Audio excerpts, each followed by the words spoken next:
Today we are doing a review for the cumulative test that's going to cover quadratics A, quadratics B, and complex numbers.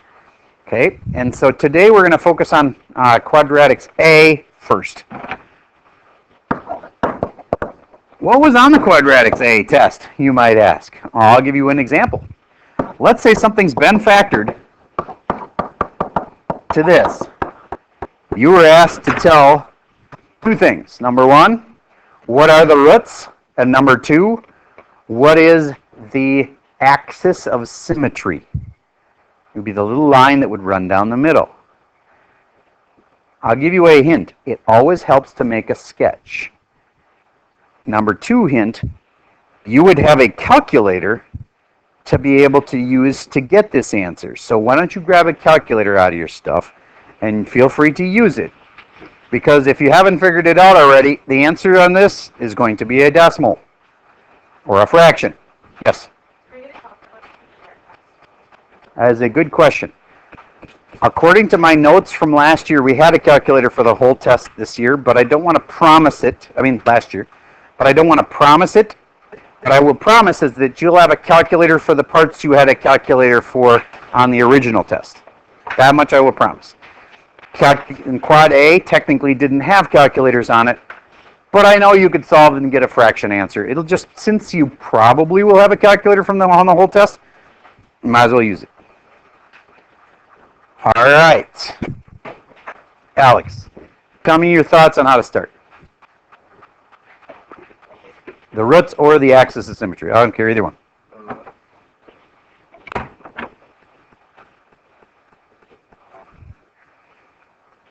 Hint? Go ahead. Maybe you got it. Okay, that's important though. I hear you. I hope that you don't think, well, I'm not going to put you on the spot. I'm going to say a common mistake answer is 5 and negative 3. I had to mark that wrong a million times. Do you get what a kid like that is doing when they say 5 and negative 3? They're saying 5 would make this one 0 and negative 3 would make this one 0, but that's wrong. What's wrong about it? Well, 5 is a right answer, but negative 3 is not. So now, Alex, knowing that, can you tell me what to do to get the two right answers?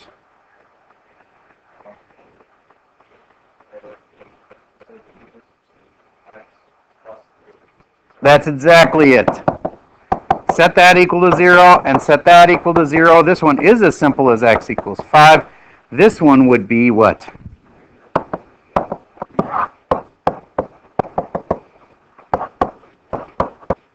Negative 3 over 2. You are correct. Those are the roots, and that's how you find the roots. Okay. All right, next one. The axis of symmetry runs right down the middle. Between what and what, Megan? Yes, between the zeros.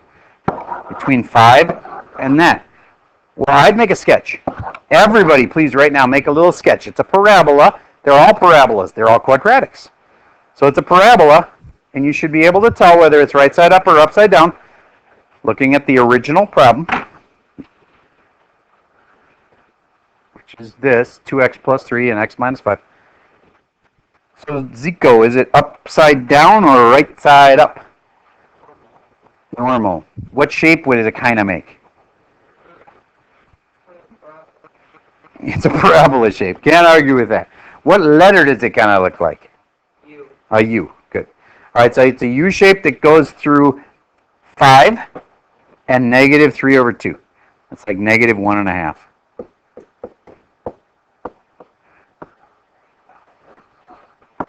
And the axis of symmetry, the reason I said sketch it, is the axis of symmetry runs right down the middle of those two. It might help you realize, oh, so I'm trying to find what's between 5 and negative 1.5. So that's where I said grab your calculator because I knew it was going to be a decimal. I thought, oh, it'll be easier if you can just use a calculator. So go ahead. What would I add and divide, and what would I do?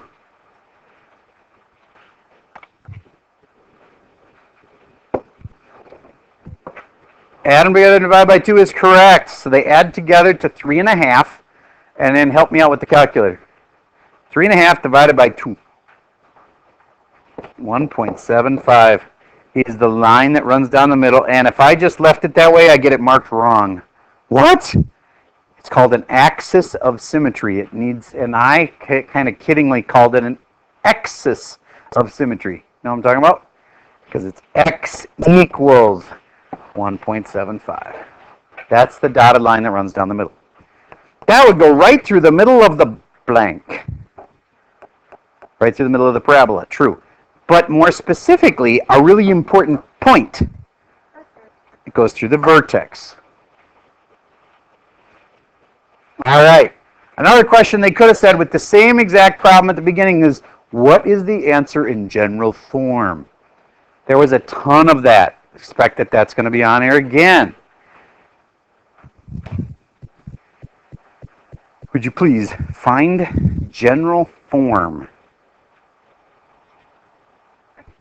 Wow, okay, awesome. I'm curious, somebody said I already did find it, and what were you using it for before?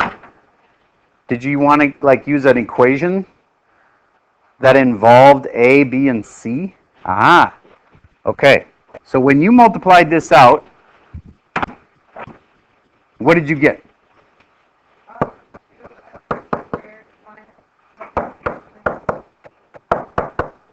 All right, and that 7x came from these two, makes negative 10 and positive 3, totaling up to negative 7x. Awesome. And then, why did you do that? And just trying to help the crowd, because you're right, that's a good way to do it.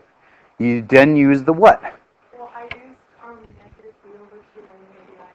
I like it. X equals negative b over 2a is the axis of symmetry. Make sure you write that down. That's a big one. Because you can't always just average the roots. All right. And you've also got general form, which has got A, B, and C. And there's a famous formula with a song. X equals plus or minus the of b squared minus all over. All right, good. And that's the quadratic formula. And the quadratic formula is handy for finding, well, I like to call it the quadratic formula sometimes. It's dumb, but it helps you remember that it finds the roots. And there's actually 4 names for the roots. Roots and zeros and solutions and x-intercepts. Okay, so what else was on this? Well, there's 3 major forms. You got to know vertex form, general form, and factored form.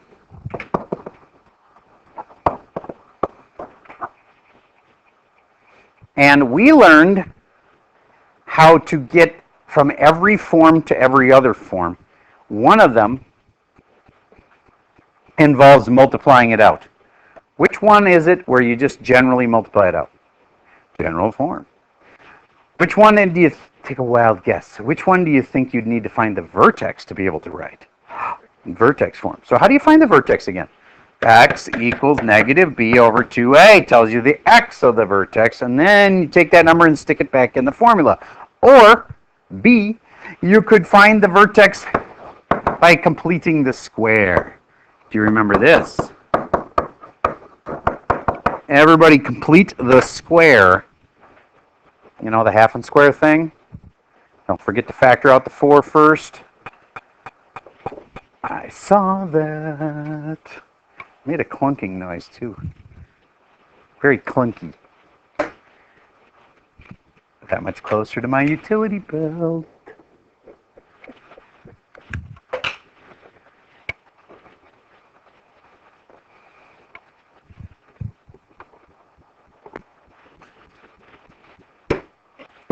Okay, so I hope you took the 4 out.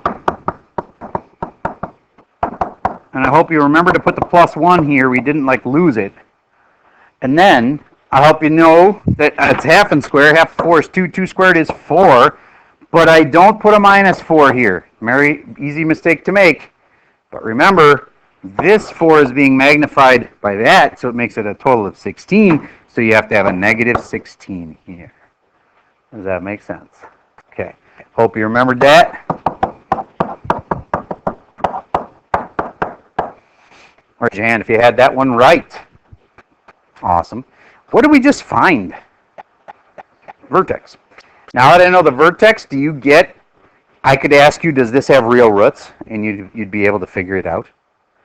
All right, would you please, right now, try to figure out if this thing has real roots. Hint, make a sketch. If I had asked you to find the range, I would have said, make a sketch. If I'd have said, find the axis of symmetry, I'd have probably said, make a sketch. And you'll be able to go, oh, it goes right through the vertex here. And it's all about the vertex.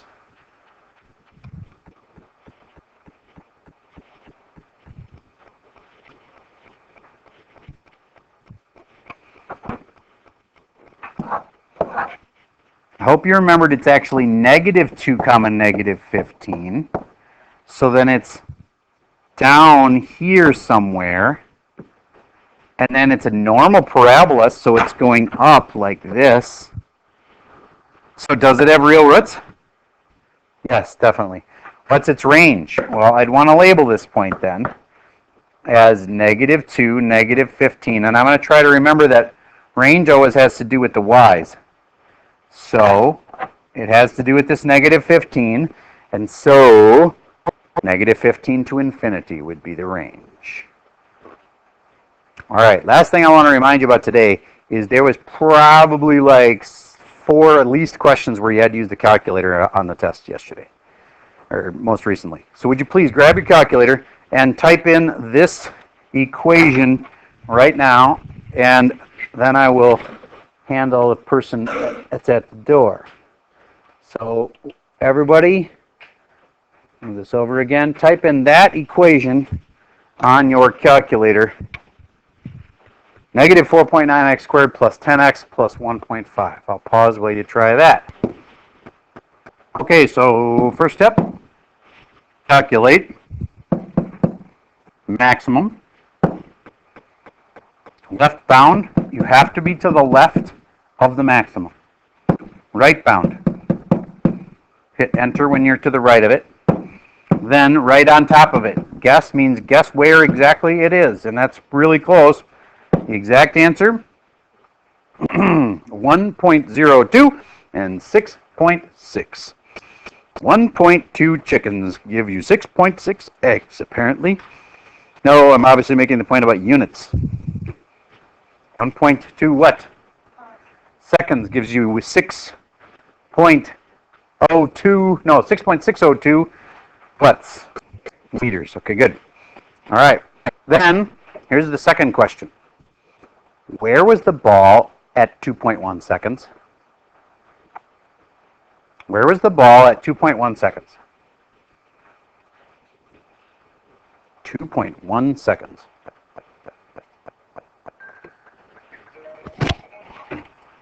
That's our 12-minute warning. I'm going to get you into your homework very fast. Okay, you go second, calculate a value, and I type in 2.1. I know there's a chance that that's not in the air anymore, but then there would be an answer. If it's not in the air anymore, then where is it? It'd be on the ground. And, oh, it's really close to on the ground, but it's not. It's still in the air. At what height off the ground? 0.89 meters. So that's a little less than a meter off the ground. What if I'd have gone to 2.5 seconds? I bet you it would have been on the ground, right? Okay. So how do I find exactly when it hit the ground? That's my third question. Instead of asking you when did it reach 9 feet or 9 meters, I'm asking when did it reach 0 meters? Now, I had that in there already. If you didn't already have it, you'll need that second line. Y equals, and that's height equals, 0. And then you go back and see where they cross. Now, there's another way for people at home that are like, why isn't he using the 0 function? It's because I think it's easier to do intersect, because we already know how to do that. Enter, enter, enter, and boop, it jumps to it. 2.1 gives you 0, which means at 2.1 seconds. Wait a minute, didn't we just figure that out before? This is closer to 2.2. Oh, this is 2.18. Pretty much 2.2 seconds if you rounded it, right? So at about 2.2 seconds, it would be on the ground. All right. That's enough review of quadratics A and quadratics B. We will review the other stuff tomorrow. Your job is to get the first part of the worksheet done, the review worksheet, and then you'll finish it up tomorrow. And then the test will be Wednesday, and it might actually dribble over into Thursday, because Wednesday is a shortened day, and this is a long test. So if we're going to do it, I'm not going to give you the whole test on Wednesday and then say, you can have more time Thursday, because too many kids would cheat, sadly. They'd be like, how do you do this one? How do you do that one? So I might give part of the test Wednesday and then part of the test Thursday. But I know I don't want to give a test that's too long for people to realistically finish. That's not a good idea, especially when this is your only chance to take a retake on a previous test. Okay, so tonight, get about half of the homework done. If you're really nice to yourself, get more than half done. Tomorrow, finish up the homework. Wednesday, first day of the cumulative. Thursday, probably finish up the cumulative. That's the current plan. All right, that's all I got for you for today.